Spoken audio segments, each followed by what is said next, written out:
Hello, everyone, and welcome back to Progress America Unfiltered. It's me, Tyler, and I'm here today with Rhett and Michael to talk all things union, all things labor. I've heard it's a hot labor summer, and we've actually got a lot to talk about.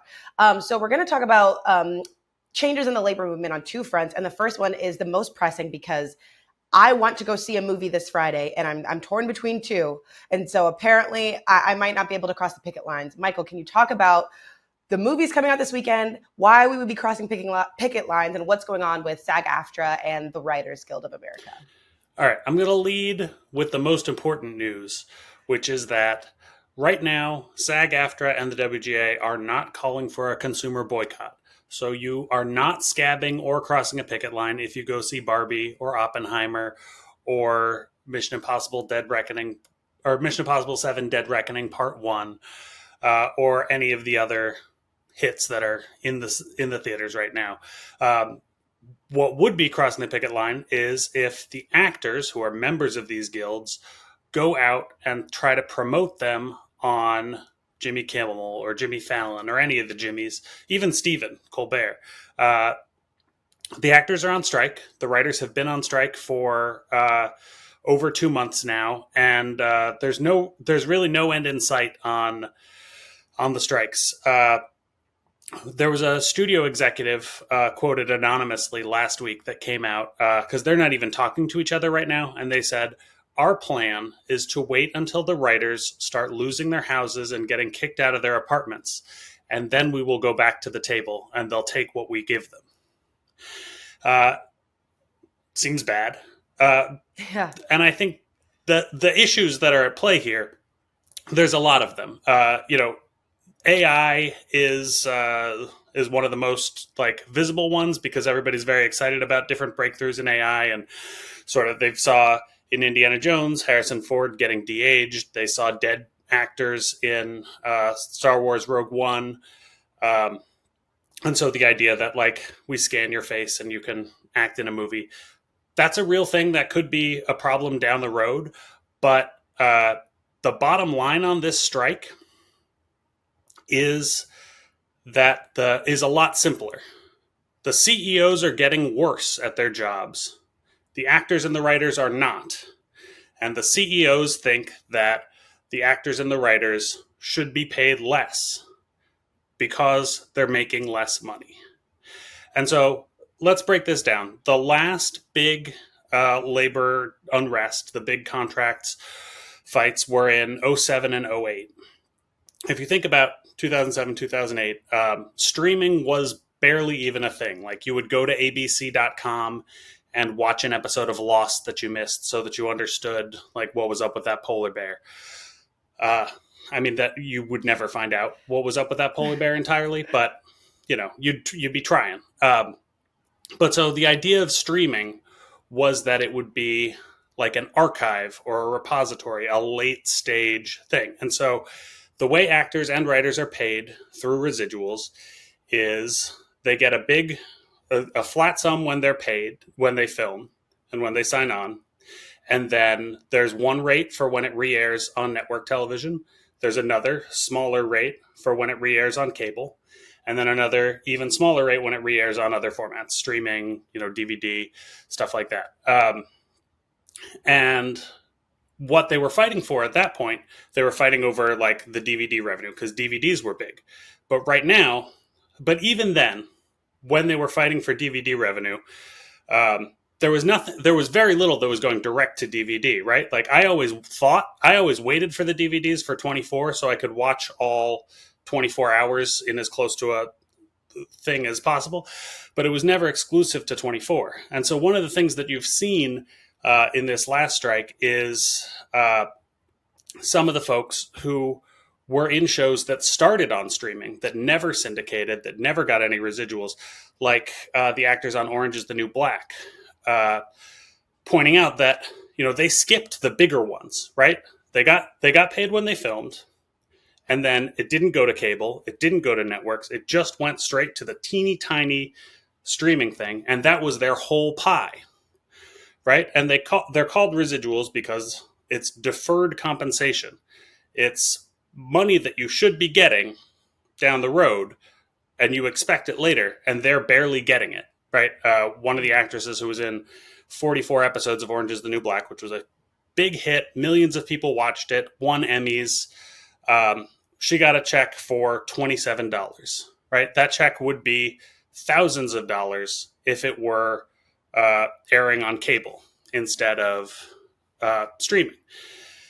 And so when I said CEOs are getting worse, what I'm saying is CEOs basically destroyed an incredibly popular and profitable system of network television, cable, and put all their eggs into the basket that let them exploit workers the most, which was direct to streaming, right? Streaming originals. It doesn't matter to me as a viewer, like House of Cards or And Just Like That, but one of those is a show that's on HBO, and one of the not House of Cards, sorry. It doesn't matter to me as a viewer, uh, House of the Dragon or And Just Like That. I mean, one of those is a lot better than the other, but they're both, spin-offs of big hits for HBO. One of them airs on HBO. One of them is direct to Max, so they never get that cable money. And you probably don't even know which one's which. Just to put you on the spot. I have a feeling it's in Just Like That is the one that is only streaming. All right, fine, you get I'll me. take a wild guess on that one. No, this is all really interesting and really important. And I think that the average person would have no way of knowing this. You know this, Michael, because you've spent time in the film industry. That was your previous industry. So we're grateful to have you to kind of break this down. I will say, fun fact about me, I was on a TV show when I was in college, and I get residual checks. My mom actually just texted me. I got $10 whole of a residual from an episode of TV I filmed in 2016. But you know what? Like, that show is still on cable and only airs on cable. And so I'm sure if it was streaming, I would have got a check for 50 cents. But Rhett, I would love to hear more on the stamp. Exactly. Rhett, as a person who is, I would say, at the cutting edge of pop culture and television and what's going on in media, what are your thoughts on this strike, and will this impact your, viewership patterns in the future? Right. Well, I don't, for right now, since they're not calling for a boycott, I am resting a little bit assured that I can still go see the Barbie movie later this week. That was like at the top of my mind. But another thing that I'm really kind of following right now is how the strike is affecting the influencer space on social media, somewhat mostly TikTok, in terms of how it is affecting people that are like going to go to these premieres, promoting movies, etc. We're seeing that influencers are getting approached by these corporations to essentially cross the picket line and help promote these movies now that the actors are on strike. And I'm just finding that to be a really interesting fact, because also influencers that do cross the picket line will be barred from joining the union in the future, is something that the union did say. So I really do think that is a good, strong policy from the union to really prevent this kind of picket line crossing. So I think that's really good. But I also just think it highlights a lot of the greed and like how this industry likes to use people, how it likes to use influencers who may not have the knowledge. So like with like, as I said, like influencers promoting these movies that come out, like people that are newer to this space may not have the knowledge of what that means in terms of crossing the picket line. They might not think that that is doing something that is kind of detrimental to the movement or harmful to the movement. But that is definitely something that I think is really important, is that these companies, these big film executives are totally fine with like throwing away the future and the careers of these younger influencers in the name of them seeking short-term profits. So they're going to approach these influencers with some big checks, some big ideas, everything to get them to turn up at these premieres. And so that was just something that I was following too in terms of the guidelines that are posted by SAG-AFTRA. So we're like not talking about a boycott right now, as we mentioned, but there are these agreements that are put forward in terms of no performing on-camera work such as acting, singing, dancing. They even mentioned puppeteering, which I find to be fascinating. And as soon as I said puppeteering, yeah, Michael jumped in. So Michael, do you have anything to say about this? Maybe puppeteering, I don't know. It's not about puppeteering, unfortunately. But you were saying not only will the influencers be weakening the movement and breaking solidarity, that's definitely true, but they'll also be Like, if you're an influencer who wants to eventually become an actor, you will put a massive anvil around your neck uh, in that if you scab. So be super careful in this space, in this time, about doing paid promotion on camera. Absolutely. And as an indie industry, which we're going to slowly shift to before we wrap this episode up, we only win when we stand together in solidarity. Nobody likes a scab. So it is important for people to be able to, I don't know, stand in solidarity. Don't use this as an opportunity to get yourself ahead while the rest of the people in the industry you're with are, fighting for something bigger than just themselves. But before we move on to larger unions, Michael, anything else to say about what's going on with SAG-AFTRA, the Writers Guild, and the film industry right now? Yeah, I got two quick fun facts.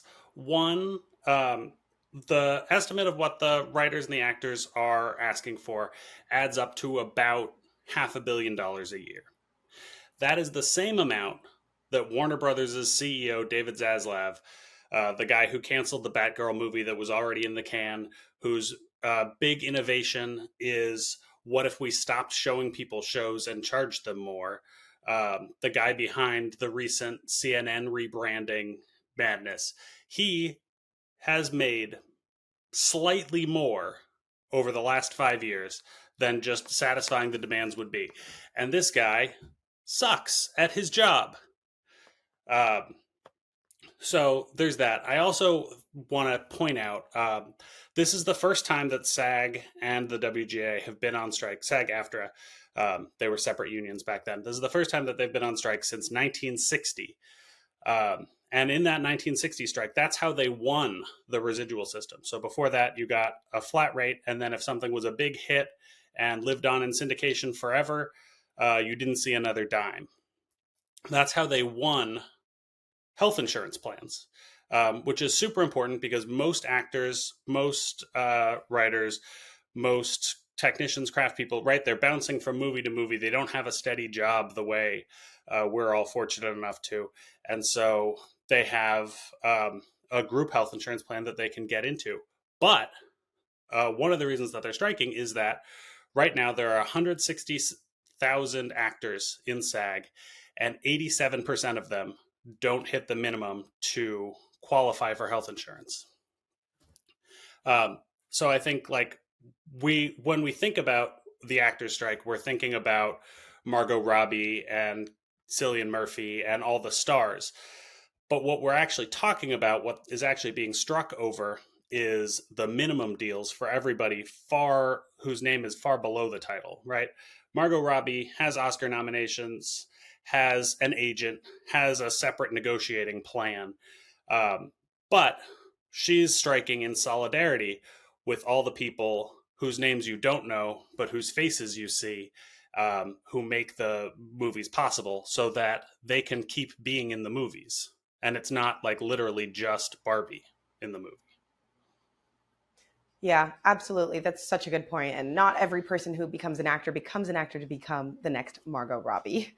And so they deserve respect. They deserve healthcare. They deserve benefits as well.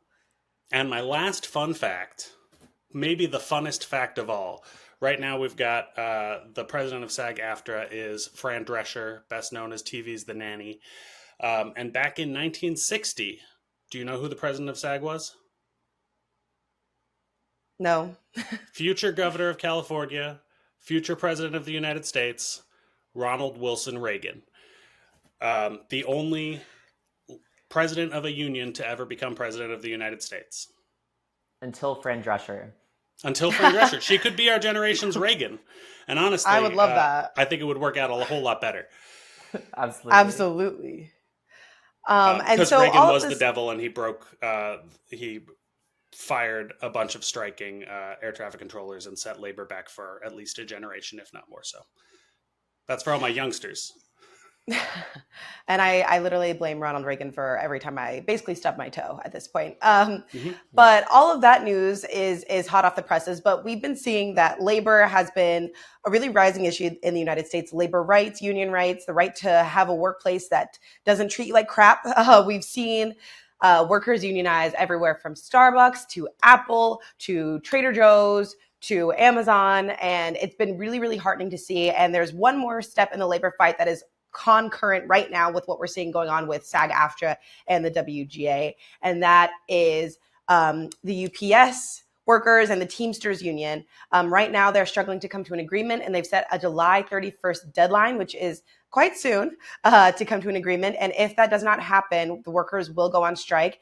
This could have large implications. Obviously, UPS is something that millions of Americans rely on for things like medication, sending mail, other things like that. So this is really, really important. The White House has indicated that they might show interest in stepping in and forcing their hand on a contract, which union workers and the Teamsters say, please do not do that. Stay in your lane. And again, this is coming at a really heated time. So I was wondering if either of you have any thoughts on what we're seeing now. It's well known that UPS workers work under very harsh conditions. They make roughly under $17 an hour. Their trucks usually don't have air conditioning. They're working in the heat of the day, in the heat of the summer, delivering packages all day long. And it's really, really physically demanding, time intensive. And of course, they are just UPS as a company harps on productivity and pushes workers to their physical limits. So what do you all think about this? Are we hoping that they'll be able to come to a contract in the next, I don't know, roughly 12 days or so, or what are we thinking? Tyler, I think you're highlighting like such an important fact about like what unions are all about. These are working people banding together to fight for the things that they know are specific to their situations, their circumstances, and what the specific job entails. I can speak to the Teamsters Union because my dad is a member of it. So my dad also does do work on movie sets and like the production of movie sets, like just like the creation, all of that. And my dad is near 60 years old. And this is a physically demanding job, working sometimes more than 8-hour days. Of course, he has the benefits of like overtime, that kind of stuff when they go above 8 hours due to him being in a union. And also when like ever there's like a lull in the work, because it really is whenever a movie comes to town, he's able to be part of it in that regard.